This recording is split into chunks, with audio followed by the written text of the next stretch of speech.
वालेकुम स्टूडेंट्स। आज हम नाइन्थ क्लास का तीसरा चैप्टर शुरू करने वाले हैं जो डायनामिक्स है। और इसमें जो हमने टॉपिक्स उठाए हुए हैं उसमें force, inertia, momentum, Newton's law of motion है। तो इस चैप्टर को हम इंशाल्लाह डिटेल में स्टडी करेंगे। बहुत ही इंपॉर्टेंट चैप्टर है और इसका वेटेज भी बहुत ज़्यादा होता है। तो सबसे पहले है हमारे पास फोर्स। फोर्स क्या है? फोर्स एक ऐसी क्वांटिटी है जो किसी जिस्म को मोशन में लाती है या मोशन में लाने की कोशिश करती है, किसी जिस्म को मोशन से रोकती है या रोकने की कोशिश करती है, किसी जिस्म की डायरेक्शन भी चेंज कर सकती है और किसी जिस्म की शेप भी चेंज कर सकती है। वो फोर्स कहलाती है।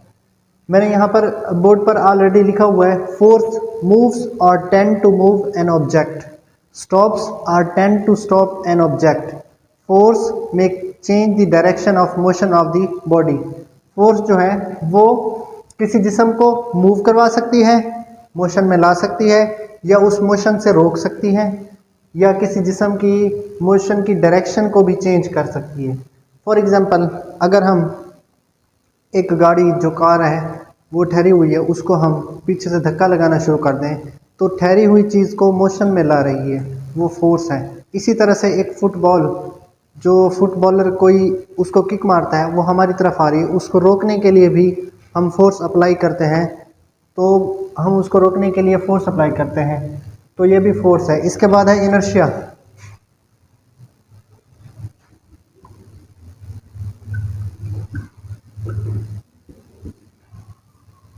इनर्शिया क्या है? इनर्शिया किसी जिस्म की एक ऐसी खासियत है जिसमें वो जिस्म अपनी रेस्ट पोजीशन या यूनिफॉर्म मोशन में तब्दीली के खिलाफ मज़ामत करती है। Inertia is a property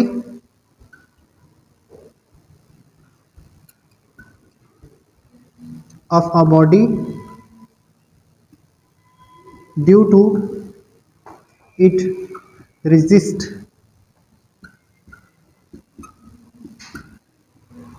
any change in state of rest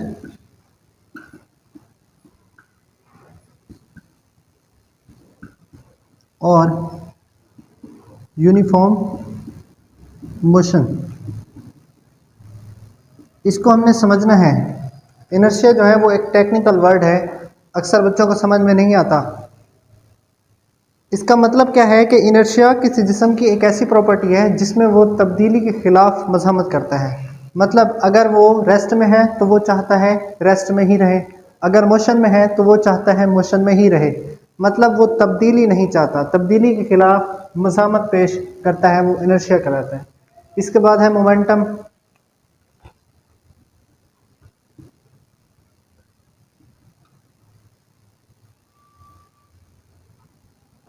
momentum कहते हैं किसी जिस्म में मास और वेलोसिटी के प्रोडक्ट को।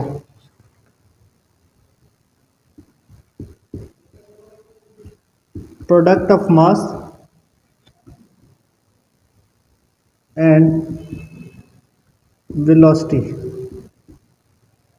मोमेंटम को P से जाहिर करते हैं, फॉर्मूला है मास इनटू वेलोसिटी।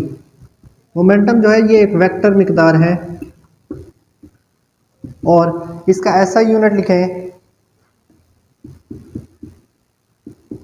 तो हमें मास का यूनिट भी पता होना चाहिए जो किलोग्राम होता है, और वेलोसिटी का यूनिट भी पता होना चाहिए जो ms-1 मीटर फी सेकंड। तो ये मोमेंटम का यूनिट है। अब इसका एक और यूनिट भी है, उसको भी हम डील करते हैं। इसका एक और यूनिट है न्यूटन सेकंड। अभी कैसे आता है ये प्रूफ भी है एक छोटा सा, इसको भी हम कर लेते हैं। अगर इन दोनों को मैं इस तरह से, इन दोनों की एक साइड, मतलब ये वाली साइड अगर मैं लिखूं लेफ्ट हैंड साइड, तो लिखूंगा किलोग्राम ms-1। अगर इस चीज़ को मैं सेकंड से मल्टीप्लाई और सेकंड से डिवाइड कर दूं तो ये बन जाएगा kg ms-1, और ये सेकंड ऊपर वाला ऐसे ही रहेगा, ये नीचे वाला सेकंड ऊपर जाकर पावर -1 हो जाएगा।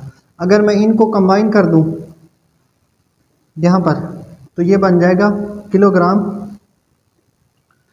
ms-2 पावर एक -1 है, दूसरी -1 है, तो पावर मिलकर -2 हो जाएगी और साथ में ये सेकंड भी आ जाएगा।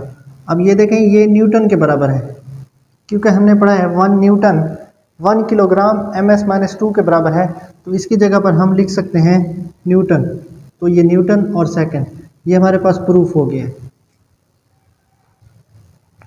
इसके बाद जो है न्यूटन का लॉस है, न्यूटन के 3 कवानीन है, इसमें फर्स्ट लॉ,